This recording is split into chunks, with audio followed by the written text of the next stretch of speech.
Guys আসসালামু আলাইকুম, সবাই আমার সাথে থাকেন। আপনারা আপডেট জানতে চাইছেন, এই যে আমি চলে আসলাম। এই সে আমার ভাই যে আচ্ছা পচা খাবার খাইছিল কয়েকদিন আগে, আমি ভিডিও দিয়েছিলাম। সে ডাস্টবিনের খাবার খাইছিল। না না না দাদা, আপনার সাথে আমি কথা বলবো, বসেন। তো কি অবস্থা, আপনি কেমন আছেন? ভালো আছে। ভালো আছেন? হ্যাঁ, তো আপনার জন্য আমার এই দর্শকরা এত পরিমাণ কমেন্ট করেছে আমাকে, আপনার কি অবস্থা, আপনার আপডেট জানার জন্য। তো আপনি ভালো আছেন তাহলে? আজকে কি খাওয়া দাওয়া হয়েছে আপনার? ভালো আছে। আজকে খাওয়া দাওয়া হয়েছে? তো গাইস আসলে সে কিন্তু মানসিক তার কিছু সমস্যা রয়েছে। অনেক সময় সে ঠিক থাকে, সুন্দর মতো কথাবার্তা বলতে পারে, আবার অনেক সময় সে কাউকে চিনেও না, গরম হয়ে যায়, মানে একটু উগ্র মন মানসিকতা তার হয়ে যায়। তো সেটা আমি জানবো এই এলাকার যিনি আছে। তো এই এলাকার যুব সমাজ থেকে আমি একজন ভাই আমার পাশে আছে, ভাইদেরকে একটু আসার জন্য অনুরোধ জানাচ্ছি। একটু আসেন। দাদা নমস্কার, কেমন আছেন? ভালো। একটু দাঁড়ান। ভালো আছেন? ভালো। আচ্ছা, আসলে মূলত আমি ওই দিন ওকে দেখেছি যে মানে পচা বাসি খাওয়ার সে কিন্তু এখানে বসে খাইতেছিল। তখনই আমি একটা ভিডিও করছি, ভিডিওটা এত পরিমাণে মানুষ শেয়ার করেছে এবং কমেন্ট করেছে। আসলে তার সমস্যাটা কি সেটা মানুষ জানতে চাচ্ছে, কথা বুঝছেন? তো আপনি একটু আমাদের সমস্যা হলো এতে একটু মাটার মেন্টাল একটু সমস্যা, যে আর ঘর বাড়ি নাই, এটাতে ঘর এক জায়গা একটা আসলো, ঘর নাই, এই জন্য ঘর এই জন্য এই অবস্থাতে হয়। ঘর নাই বলতে তার কি মা বাবা ভাই বোন আত্মীয় স্বজন কেউ নেই? কেউ নেই, এটা নাই, মা বাবা কেউ নাই। কোথায় গেছে ওনার? ওটা মা বাবা মারা গেছে, সব মাও মারা গেছে, বাবাও মারা গেছে। তাহলে এই পৃথিবীতে তার কেউ নেই? নাই। গাইজ দেখেন, সে কিন্তু এখানে অনেক সময় এই মাটির মধ্যে শুয়ে থাকে। অনেক সময় সে ওই স্কুলের বারিন্দায় শুয়ে থাকে। সে অনেক সময় আপনার বিভিন্ন জায়গায় সে শুয়ে থাকে, কিন্তু তার নির্ধারিত যে একটা মানুষের মাথা খোঁজার যে ঠাঁই, সেই জিনিসটা কিন্তু তার নাই। তো আমাদের যে ফলোয়াররা তারা বারবার কিন্তু কমেন্ট করেছে যে তার কি অবস্থা, একটা আপডেট দেওয়ার জন্য। তো আমরা সেই জন্য তার আপডেট দেওয়ার জন্য এই এলাকা আসছি, এবং এই এলাকার একজন যুব সমাজের একজন ভাই, ওনাকে আমি রিকোয়েস্ট করেছি যে ভাই আসলে ওর সমস্যাটা কি সেটা একটু যদি তুলে ধরেন, আমাদের যারা ফলোয়ার আছে তারা জানতে পারবে। তো আপনার এখন কি ঘর একটা হইলে কি আপনি ভালো চলতে পারবেন, থাকতে পারবেন?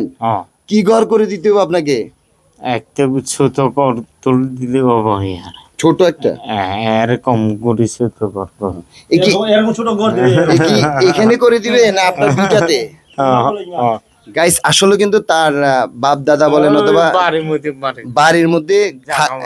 বাড়ির মধ্যে খালি জায়গা আছে, কিন্তু কোনো ঘরটর কোনো কিছুই নেই, খালি জায়গার মধ্যে। তো ওনারা আমার সাথে শেয়ার করলো যে আসলে দাদা ওর যে সমস্যাটা, মূলত ওর সমস্যাটা হলো যে ওর একটা ঘরের দরকার, ওর একটা ঘর, ওর একটা আশ্রয়ের দরকার। বাবাও যেহেতু জীবিত নাই, মাও জীবিত নেই, আত্মীয় স্বজন কেউ নেই। তাহলে ওর পাশে যদি কোনো হৃদয়বান ব্যক্তি যারা আছে তারা যদি একটু দাঁড়ায়, তাহলে আমরা তাকে একটা ঘর করে দিতে পারবো। তা আসলে আমার কিন্তু এতটা সামর্থ্য অথবা এতটা অর্থ নেই যে আমি তাকে একটা ঘর করে দিব। তা আমি দাদাকে বলছি, দাদা ঠিক আছে, এটা আমার যারা ফলোয়ার, আমার এখানে অনেক ফলোয়ার যারা আছে সবাই আমাকে খুব ভালোবাসে এবং পছন্দ করে, আমি তাদের কাছে এই বিষয়টা তুলে ধরবো। আমার ফলোয়াররা সিদ্ধান্ত নেবে আসলেই কি আমরা সবাই বাড়িতে ঘুমাই, নিজের ঘরে গিয়ে একটু শান্তিতে ঘুমাই।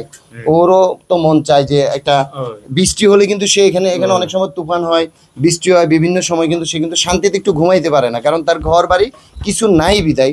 তো দাদাকে আমি শুধু বলবো যে ধরেন ওর একটা ঘর করতে অল্প টাকার মধ্যে, ধরেন যদি আপনার অল্প টাকার মধ্যে একটা ঘর করতে কেমন অর্থের দরকার আছে? এখানে ঘর করতে গেলে এখন কমপক্ষে 60-70 হাজার টাকা লাগবে। একটা ছোট ঘর একটা তুলতে হলে বাঁশ কিনতে হবে, টিন কিনতে হবে, ঠুনি কিনতে হবে, এই যে বিভিন্ন কাজে আছে, এই জন্য বাতি কিনতে হবে, এই জন্য।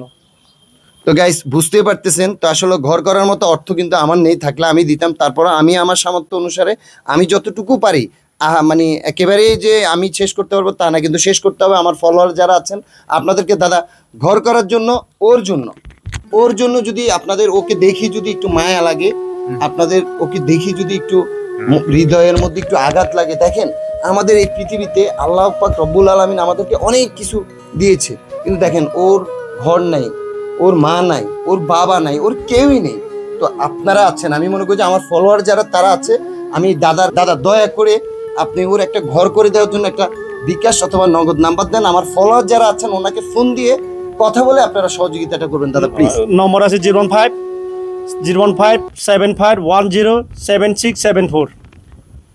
এই নাম্বারে ফোন দিলে আপনাকে পাবে এই নম্বরটা। আর এটা এলাকাটা একটু বলেন। এটা গুগরাছড়ি এলাকার, গুগরাছড়ি বাজার এলাকা।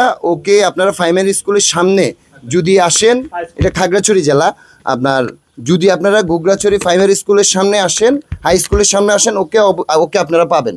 তো এই জন্য আমি আপনাদের দর্শকদের কাছে 2 হাত জোড় করে অনুরোধ করছি যে আমাকে না, আমার এই ভাইটাকে, এই দেখেন এই ভাইটাকে একটা ঘর করার জন্য আপনারা একটু সহযোগিতা করবেন। দাদা দাদা দাদা দাদা এইটা করবেন না দাদা, আমি একটা ঘর করার জন্য, বুঝতে পারতেছেন খুবই আসলে অসহায়। কারণ আমরা যারা অসহায়, আল্লাহ পাক রব্বুল আলামিন বলেছে তুমি যদি একজন অসহায় মানুষকে সহযোগিতা করো, আমি আল্লাহ নিজে তোমাকে সহযোগিতা করব। তো টাকা তো আপনি মরে যাবেন, টাকা কিন্তু কবরে নিয়ে যেতে পারবেন না, টাকা কিন্তু কোথাও নিয়ে যেতে পারবেন না। তাহলে এই টাকা দিয়ে কি হবে? আপনার অল্প কিছু টাকা, আপনি যতটুকু পারেন আপনার সামর্থ্য অনুসারে অল্প কিছু টাকা এই অসহায়, দাঁড়ান দাদা দাদা ওইদিকে কথা বললেন, ওইদিকে এই অসহায় মানুষটাকে আপনার অল্প যতটুকু আপনার সামর্থ্য আছে ততটুকু যদি এই অসহায় মানুষটাকে আপনি দান করেন, অবশ্যই আপনি এই পারে তো পাবেন, ওই পারেও আপনি পাবেন। তো দাদা আপনার নাম্বারটা আরেকবার একটু আস্তে করে বলেন। 01575177674। কি নামে এটা রেজিস্ট্রেশন? থইঙ্গমক।